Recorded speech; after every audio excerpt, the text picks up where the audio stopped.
ঝিনাইদহের কালীগঞ্জে ৫ বছরের শিশু তাবাসসুম তোয়া ধর্ষণ ও হত্যা মামলার একমাত্র আসামি আবু তাহেরকে মৃত্যুদণ্ড দিয়েছে আদালত। সোমবার দুপুরে জেলার নারী ও শিশু নির্যাতন দমন ট্রাইব্যুনালের বিচারক সালেহুজ্জামান এ রায় ঘোষণা করেন। একই সঙ্গে তাকে ৫ লাখ টাকা ক্ষতিপূরণ এবং লাশ গুমের অপরাধে আরও ৭ বছরের কারাদণ্ড দেওয়া হয়। মামলার বিবরণে জানা যায়, চলতি বছরের ২৫ ফেব্রুয়ারি কালীগঞ্জ উপজেলার বাদুরগাছা গ্রাম থেকে নিখোঁজ হয় ৫ বছরের শিশু তাবাসসুম তোয়া। পরদিন সকালে পাশের একটি বিদ্যালয়ের সেপটিক ট্যাঙ্ক থেকে তার মরদেহ উদ্ধার করে পুলিশ।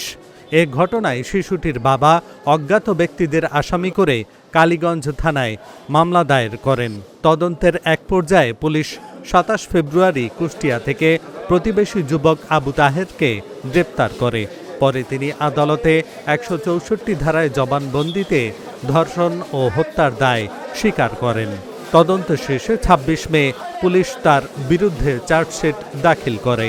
মাত্র ৫ কার্যদিবসে ১৭ জন সাক্ষীর সাক্ষ্য গ্রহণ শেষে ঘটনার ৪ মাসের মধ্যেই আদালত এ মামলার রায় ঘোষণা করেন।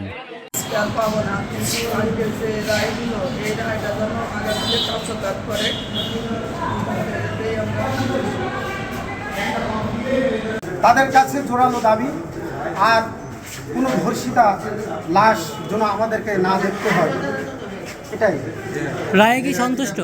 এ রায়ে আমি অবশ্যই সন্তুষ্ট, এবং সেটা আরও সন্তুষ্ট হব দ্রুত যাতে কার্যকর হয়।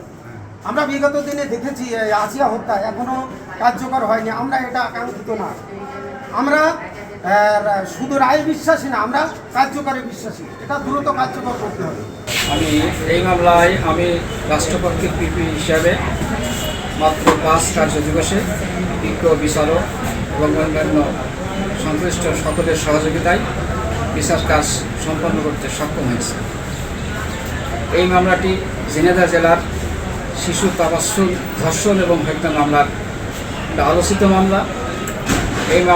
এই মামলার আসামি আবু তাহের শিশু তাবাসসুমকে ধর্ষণের পর হত্যা করার অপরাধে বিজ্ঞ বিচারক নারী ও শিশু নির্যাতন দমন আইন ২০০০-এর ৯-২ ধারায় মৃত্যুদণ্ডে দণ্ডিত করেছেন এবং ৫ লক্ষ টাকা জরিমানা করেছেন।